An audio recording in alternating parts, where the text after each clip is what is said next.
Hello, this is Dale Hayek from Farmers Cooperative here in Dorchester, Nebraska. I'm just giving you a short video here to let you know what's going on in the grain department in Dorchester.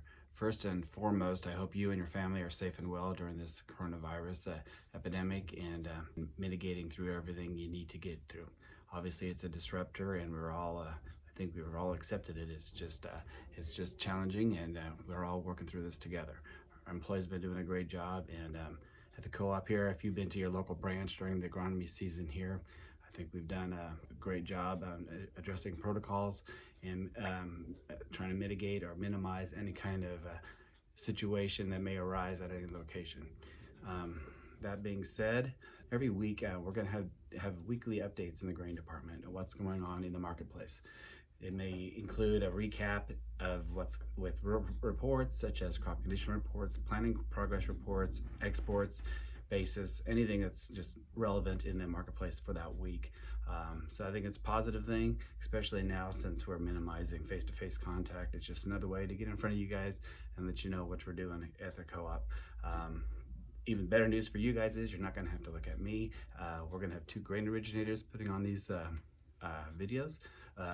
Keith Hermance from Dorchester is going to alternate weekly with Randy Norris from Plymouth, and they'll put them towards the end of the week, I would assume, just because it's like a final recap of what's happened in the week.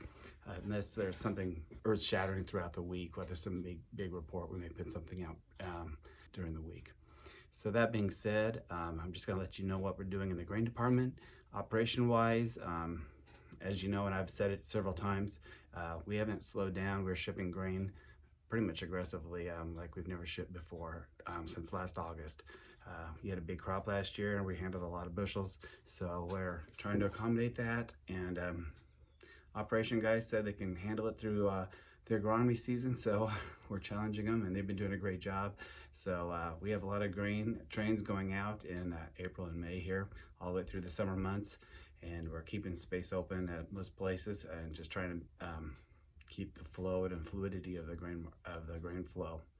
So that being said, we still are offering free DP everywhere at all the locations, although that may be limited towards the end of the summer or sometime along the line here, because we just don't know what the potential is. If a lot of grain does not get sold, and at these levels, I don't blame anybody, but we can't afford to be full of grain with not making any revenue off of it going into harvest. So we may have to suspend that free DP program. So if you're thinking of moving some bushels off the farm to one of our facilities, I'd probably be more proactive than complacent on doing it. So that being said, you know where we're at, but we're moving a lot of grain, so that's a great thing. Trains that we're shipping, it's this whole economy slow down. The railroads have seen the same impact on their side of things.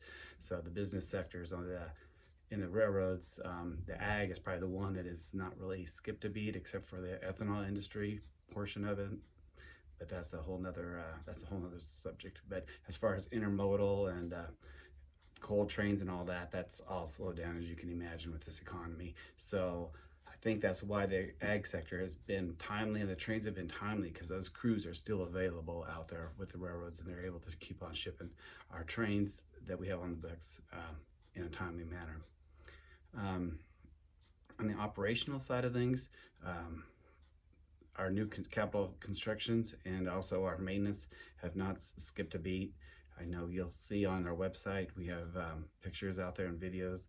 I think I'll throw something out here through this video as I talk here, but Frankfurt is going up with their 92-foot diameter bin. It's 820,000 bushels, and you can see it's reaching towards the top there. That footprint originally was for 6 bins in Frankfurt. 4 was what we put in the original footprint, so we're just doing step 2 is phase 2 is adding additional storage as we need it. So this is an 820,000 bushel bin. Hanover, they were doing pilings this morning on their new concrete tube, and that's a 100-foot diameter tube in Hanover, and that'll hold just short of 1 million bushels, about 960,000 bushels, and that's going to just be on the end of their complex there. It's going to just feed off of to the north there. and so that's moving along. And Jansen, it's an 84-foot diameter concrete tube we're building there also. That's 680,000 bushels. It's smaller, but that's the biggest bin we can get in the footprint we have there, on the size of the space we had between the dry plant and the existing elevator. So that's going along great, and it's going to complement their other 6 tubes that are there.